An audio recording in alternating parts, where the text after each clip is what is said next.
Hello my friends and welcome. Let's start from the Frontlines updates. The village of Tychy and nearby territory was liberated recently by Ukraine. Let's zoom into this flag symbol. It's actually very nice to see those blue flag symbols, and definitely the village was liberated. Well, before around 3 days ago, Russians were spotted in the village with their own flag. It was at least one single Russian soldier. Well, you understand what happened to that mighty Russian soldier. He was identified by Ukrainian surveillance drone and was flatlined. And later on, Ukraine sent its soldiers to the same spot, showing that definitely the village of Tychy was taken, or liberated, as I say to you. And not just Ukrainian soldiers went there, but also this stray dog. As you might see, animals are also out there on the front lines. This is one more picture from close-up perspective. I wonder who liberated that. Well, the 67th Brigade raised the flag in Tychy. Confirmed. Well, actually, those villages not far away from the front lines are all in some sort of the gray area, because Russia also might send their drones there. So for Ukrainian army, it's better not to take those houses with infantry for extensive period of time. And we see that also Ukraine liberated High recently, the blue areas there. Ukraine is very active with its drones, targeting Russians even in Danilivka, where Russians went before. Ukraine liberated Dobropilia village. I guess it was reported today. I guess I already told about this one in one of my previous videos, but we have this confirmation from the Pokrovsk analytic. And also this Dachi area was liberated not long time ago, so Ukraine is more active here. In Zaporizhia Oblast, also in Dnipropetrovsk, so all of the Russian small infiltration attempts to those villages, they finally start to fail one after another. We see it clearly, but still they advance with their main force towards Hulaypole. They mostly concentrate their troops over here and they operate with the drones. So you see how many drones, aviation, gliding bombs are here. But Ukraine also strikes back with the drones. So let's see what is happening here. Well, here Russians send the leaflets to Hulaypole artillery. So it's not the drone after all. Definitely leaflets. Some of the text, propaganda, surrender to Putin or something like that. Usual stupid stuff from Russians. Run from Hulaypole, run away or something like that. That's the stupid leaflet.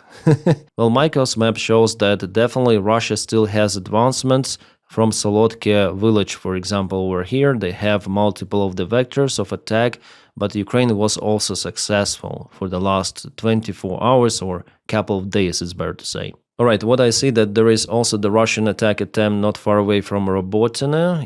We have the confirmation of the Russians, some sort of the convoy, maybe even. Very small one. 2 Russian armored vehicles were destroyed by Ukrainian FPV drones. Definitely 2 of the vehicles, 1 tank, and maybe 1 BMP, or maybe 2 tanks. Well, this looks like T-62 tank and probably 2 tanks. Okay, this Russian soldier, thanks for this kind of the humanitarian bike that he receives from the Russian volunteers. Well, he decided to go to the same direction in Orikhovo with those tanks. Finally he was chased, and it was like hilarious video presented with a, as you know, happy ending.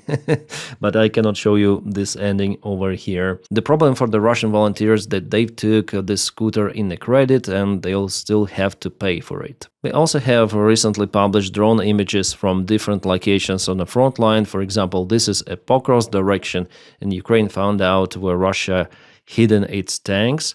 And this is Ryblansky forest. Ukraine operates with the fiber optic controlled drones. You see how low this drone really is and how good the video quality. So it is only possible with fiber optics. And what is that? Russia lost the tank that far away near Dmitriev.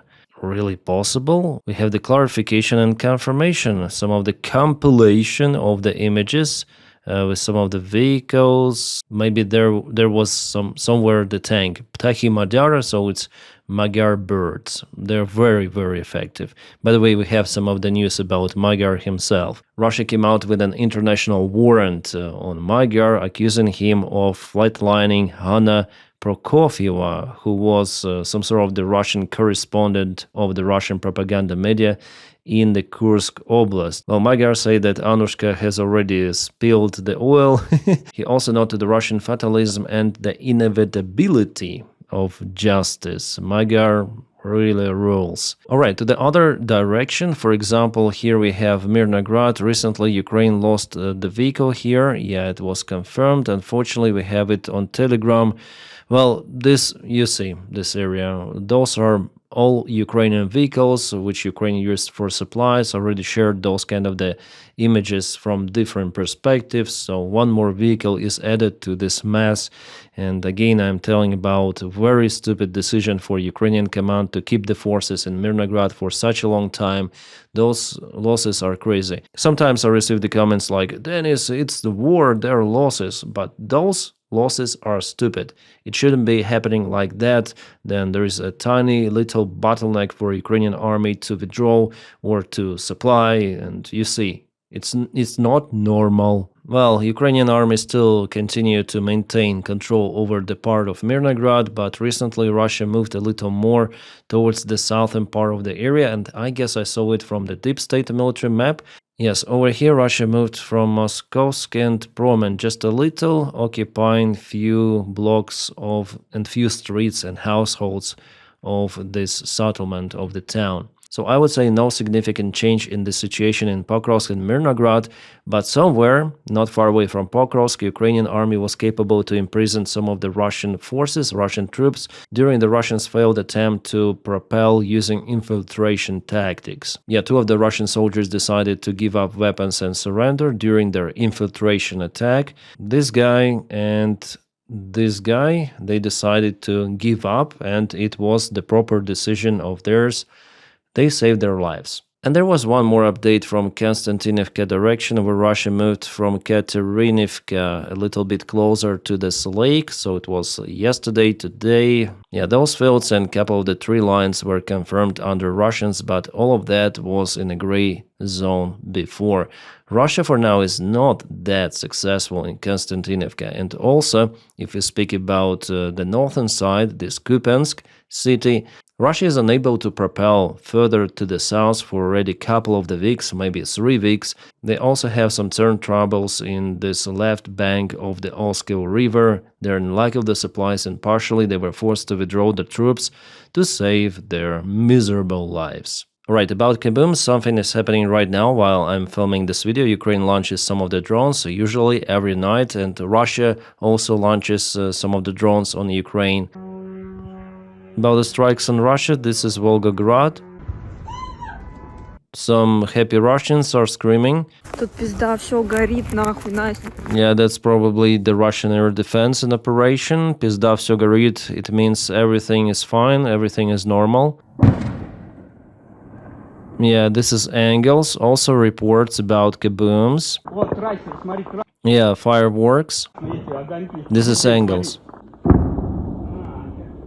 Yeah, some Kabooms and Angles. Yeah, here we have the brief explanation of the direction of the drones, where they proceeded. Yeah, happens. It's called the Special Military Operation. Nothing personal. Ukraine also may liberate some Russians, yeah. Oh wow, what happened to Russians? The Economist published the article where they calculated all of the Russian losses, like plus minus. They've taken account all of the official published information, not by Russian Defense Ministry or something, but the data which is publicly available from those funerals. And they have calculated that the losses could exceed 680,000 men, about 1% of its pre-war male population of entire Russia.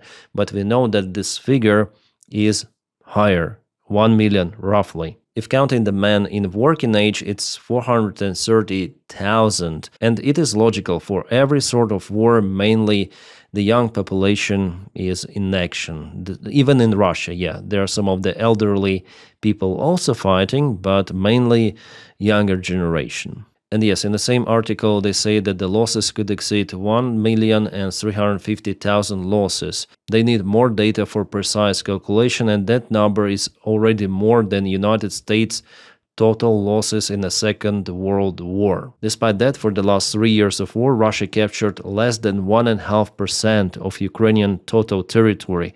1.45% of Ukrainian territory was captured by Russia for the last 3 years. Ukraine is big, yes. Yeah, Russia is bigger, but somehow they want Ukrainian territory.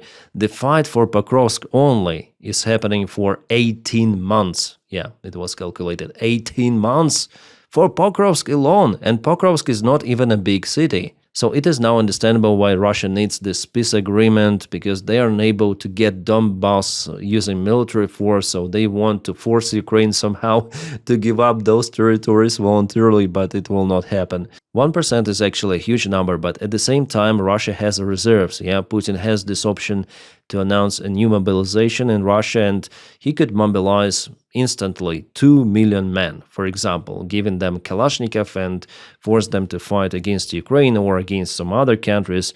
Yeah, we're gonna speak about that also in this video, because today it was the topic of my stream on the other channel. And by the way, my friends, I have another channel. Please check out it in the video description right below. It's called Captain Dennis, where I stream almost every day. And also I publish some of the videos, sometimes even about Ukraine, about world politics, about some trash stuff. So if you want to follow me there, check it out. So if we convert this Russian pace with the Russian losses on the front lines, it will take them the entire decade. Yeah, 10 more years to occupy fully Zaporizhia, Kherson, Donetsk and Luhansk oblasts, which they claimed in their constitution. And it will add up at least 2 million losses more, judging on the current losses for the last 3.5 years, maybe a little bit more. And speaking about the entire Ukrainian territory, Russia needs 105 years with the present pace to occupy Ukraine. Does Putin plan to live that long? Who knows, but I guess something will go wrong for him for this long period of time. Alright, to the other news, we have this document published and shared on Twitter. Import data from the Trade Data Monitor, Ukraine assistance data from Kiel Institute's Ukraine Support Tracker. It shows the Ukrainian military support or financial support, any sort of humanitarian support, but for Ukraine, and also it shows the purchases or money spent for purchasing of the Russian fossil fuels like gas and oil. So European countries aid to Ukraine and Russian oil and gas purchases January 2022, December 2024. So total is 3 years. In billions of dollars, here we have this graph. So all of those countries are members of, Turkey is not the member of Europe together with the United Kingdom, but those are the European countries, let's say. And what we see here, guys, that even Germany purchased for the last 3 years more of oil and gas from Russia than gave support for Ukraine. You see this graph, yeah? Blue is money goes to Russia, and amber or orange is the support of Ukraine, which is less than for Germany than purchasing. I'm laughing, but actually I don't want to laugh. I want to cry loud about what is happening here, especially for the countries like, for example, Hungary, Serbia. It's understandable, but Serbia actually sold some of the weapons via the third countries to Ukraine. It's already legit information. Well, Denmark, well done. Just a little gas or oil you got, and look at this support. And I understand that Denmark sent all of its artillery systems to Ukraine. Awesome, Denmark. Thank you so much. But you see the countries as Netherlands, they, oh my God, Poland, Norway, more or less okay, yeah, thank you. Spain, no good. Italy, absolutely not good. Slovakia, crazy bad. And even the countries which are bordering Russia, like Latvia, Romania, Lithuania, they're giving Russia more of money than for Ukraine. Unfortunately, it's like that. Even Switzerland, you see, it didn't purchase any of the Russian gas. Yeah, there was the attempt of the Swiss company to start a cooperation with Russian oil supplier, but it was cancelled. So Switzerland helps Ukraine, humanitarian aid, quite substantial amount of money. There was the big contract signed, so Switzerland, thank you. But you see the country says, yeah, some of the Bayraktars were delivered to Ukraine just a little, and you see Turkey is just living on Russian oil and gas, the biggest consumer of that. And maybe, just maybe, it is selling it after to another countries, yeah. United Kingdom, yeah, more or less. Okay, so it's not just about Hungary or Slovakia or something like that. You see that Western European countries, Central European countries, they continue to purchase Russian fossil fuels. Italy, not good. After Turkey, you have the second place. This is terrible. I wonder why Norway bought something, because they have oil, maybe gas they need, or what.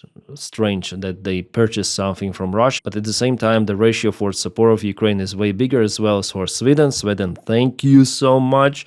Oh, yeah, I have so many emotions. Well, luckily, European Union agreed to cancel all of the gas and oil purchases from, no, gas, I think. They're speaking just about gas till 2027, but the next year, they're still gonna purchase from Russia. Yeah, it's not good. They should have stopped it a long time ago, but their economies are so dependent. All of that is about previous generation of the European politicians who sacked and milked Russia for the cheap fossil fuels. But in this case, you trade your sovereignty, you trade your dependence. And now with this fossil fuel needle, it's very, very hard for European countries to get rid of this influence of Russia. And Hungary already stated this year to say that Hungary will oppose decision to stop purchasing Russian fossil fuels in 2027. So there are still politicians who say, no, we need to suck this Russian tube, we are addicted to it. They still want to be a slave to that stuff, which is terribly bad, but I hope that Orban's party loses the next elections. Well, actually I do not hope, I know that they will lose elections in Hungary. All of the polls are telling that TISA party is victorious. It's just then Orban may not agree with the result and say that, no, it's mean power, those elections were rigged, as Donald Trump says about 2020 elections, yeah? He will try to stay in power. Orban is a classical dictator, but we'll see. Oh, your favorite part, politician news, yeah. Trump Jr. says that Russia is less corrupt, or Ukraine is more corrupt than Russia. Also, this post accused Zelensky of allegedly not wanting to end the war. You see, Ukraine should just give up its territories to Russia, and the war is going to end, Give up. Let Russia take you. Also accused Ukraine's wealthy people of running away from their country, leaving what they considered the peasant class to fight. Actually, partially he's correct. There are lots of the corrupt officials and their relatives who live in Monaco. And here he says about Monaco, yes, there are lots of the Ukrainian fancy cars. And among Ukrainians, we call it a battalion Monaco, making fun of it, but actually it's not funny. So this is the problem. Yeah, Ukraine has the problem with corruption, but unlike Russia, Ukraine is fighting against it. We have the independent institutions as NABU, and they are getting closer even to the president's circle. There are many people dismissed, many persecuted, many under investigation, suspicions, and so on. So Ukraine is fighting, even during the war, against corruption. But he says that, oh no, this is bad. The fight against corruption is bad, or what? And after all, Ukraine is not about Zelensky and his circle or whatsoever. It's about Ukrainian people. Finally, Trump Jr. suggested that his father might simply be distracting himself from the war and the United States would stop being an idiot with checkbook. They're not paying for anything. Europe is purchasing weapons from the United States. United States is supplying zero stuff from its own budget to Ukraine. Absolutely nil, nothing. Everything is purchased by Europe. And he's an idiot if he says like that. And he says like that. There's an article about what he said in Politico. He commented that. So he's delusional, stupid buffoon who knows absolutely nothing, even what his father is doing with support of Ukraine or not support of Ukraine. In this case, it's not the support of Ukraine. Trump, Witkov, and all of that bullshit company just forcing Ukraine to surrender. But in fact, they don't have the leverage to do it because they do not support Ukraine directly with weapons. Ba-bam! And about this EU Twitter fine gate, wow, this is hilarious, guys.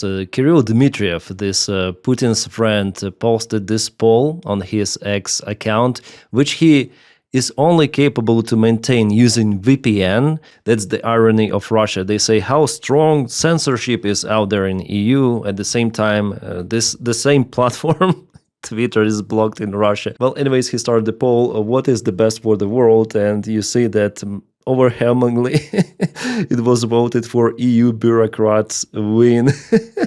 And you see, even with that, with all of those variants, still EU bureaucrats win. LOL, of course. This is backfired. I wonder when this interview was recorded with Scott Bessent, the Treasury Secretary of the United States. Well, it was reposted like 5 hours ago. Here we have December the 2nd. Well, kind of the fresh interview, I would say. Let's check out what he said there. But now Putin has started making incursions, into the NATO borders. Exactly. So the one thing I can tell you is the U.S. is not going to get involved with troops or any of that. We will sell the Europeans weapons and. You see, kind of the short video explains everything. Trump's policy relative to NATO, Europe, and so on. Europe is fucked, guys. It was freaking abandoned by United States of America. There was an agreement between Europe and United States of America before that actually it was not the interest of United States for Europe to be strong in army and everything of that. United States all the time were saying, okay, we're gonna protect you, we're this police guy, you're our friends, NATO, and then orange idiot elected. Oh, we're not gonna protect you. Europe, you should have relied on yourself. And Europe is like, oh, we were purchasing Russian cheap gas and oil. What should we do? Okay, we need like 10 years to build our army, to reform logistics and so on. And Putin, oh, there is an open window. We can attack Baltic states. So guys, that's the scenario I see, unfortunately. And Americans, they're openly saying that they're not going to protect NATO members. So simply NATO doesn't exist at this point. There is no any security guarantee for any sort of the state. And the only robust guarantee is for every freaking country in the world to obtain nuclear bomb, warhead, rocket, missile, whatsoever. It's the only thing that Ukraine voluntarily gave up in 1994. And it was the biggest mistake, and now our people have to pay for it with their own blood and lives, and this is terrible, guys. But that's the only guarantee. Yeah, you see? They don't give a fuck about allies, you see? For them, Europe is not ally any longer. This is not even a partner. They look to demolish European Union, to have separate negotiations with every country, divide and rule, yeah? Because after all, this is a big populated market. Yes, way more people than in the United States, and you may create some sort of the confrontations there and earn a lot. Yeah, that's the idea of Elon Musk, of Donald Trump, and all of those idiots in the White House. But they're incompetent, so they will not succeed in that. But Europe should wake up and to invest half of its economy to its army and to build its own European army finally. Guys, European Union has everything. Common currency, common parliament even, some sort of the European Commission, institutions, lots of the bureaucracy and all of those officials whom I hate usually. But it's better to have them in charge than someone ruling outside like from the United States, Elon Musk and so on. The problem here that those bureaucrats, they start to understand right now that they need to reform, but they're still sleeping mainly. There's still no unity in Europe itself, and it might be too late because Putin has this window while Donny is the president of the United States. Very dangerous times, my friends, and And maybe next year even, or the year after the next year, Russia may try to do some sort of the military provocation attack on NATO countries. Let me show you the map where I think it might happen. I already told about it on my stream, so you already know this very sensitive point, the Suwalki corridor, 60 kilometers just from the isolated Russian Kaliningrad Oblast to Belarus, and Belarus for now it's like one more oblast of Russia.